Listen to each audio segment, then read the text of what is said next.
it's Ashleigh from Sweet Dreams Bake Shop, and I am going to be fulfilling a lifelong dream of making delicious cream puffs with this super yummy crackly top.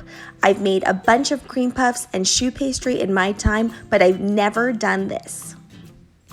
We are going to be making that crackly top first, so it starts off with some butter and a brown sugar, and you want to whip that together till it's nice and creamed, and then you're going to add in the flour, and that's all that goes into this. It's almost like you're making a little cookie, except there's no eggs in it.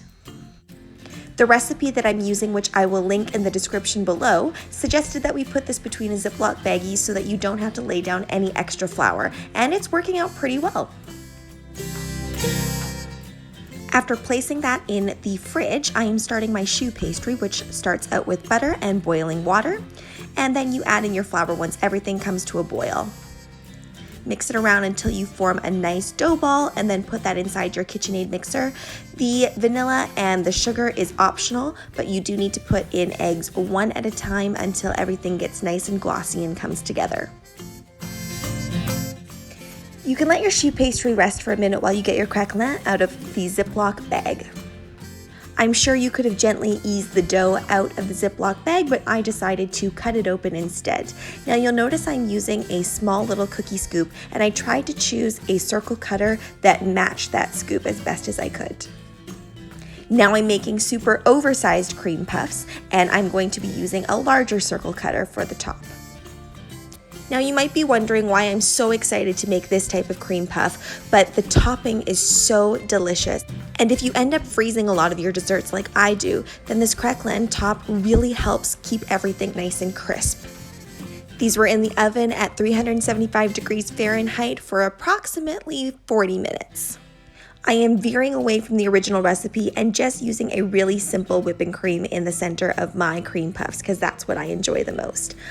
I want to do the classic type of cream puffs first, so I'm taking a piping bag and I've fitted it with a tip that is specifically designed for this, and I'm just finding a little hole and puncturing that further so that I can fill the cream puffs. It is a balance between filling them up completely and making sure that you don't fill them up so much that they explode on you. I am not over-exaggerating when I tell you this was so delicious.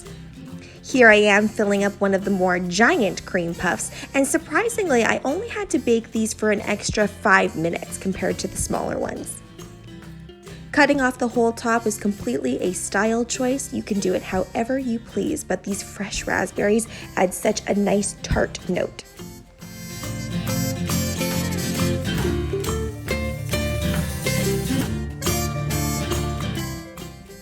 If you love cream puffs but you've never tried them this way with a special crackly top, then I suggest that you go and try the recipe down below right away because she has nailed all of the proportions. And make sure you do not skip the step of sifting the flour because that's what makes this cream puff so airy and delicious. Cream puffs do deflate over time, and they're obviously best when they are fresh, but I often fill up my cream puffs and then I leave them in the freezer for about a week or two, and they are absolutely fine. But I don't think I'll have a problem this time because I literally ate 3 of them.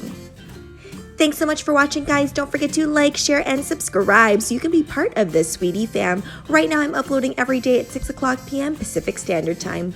Bye!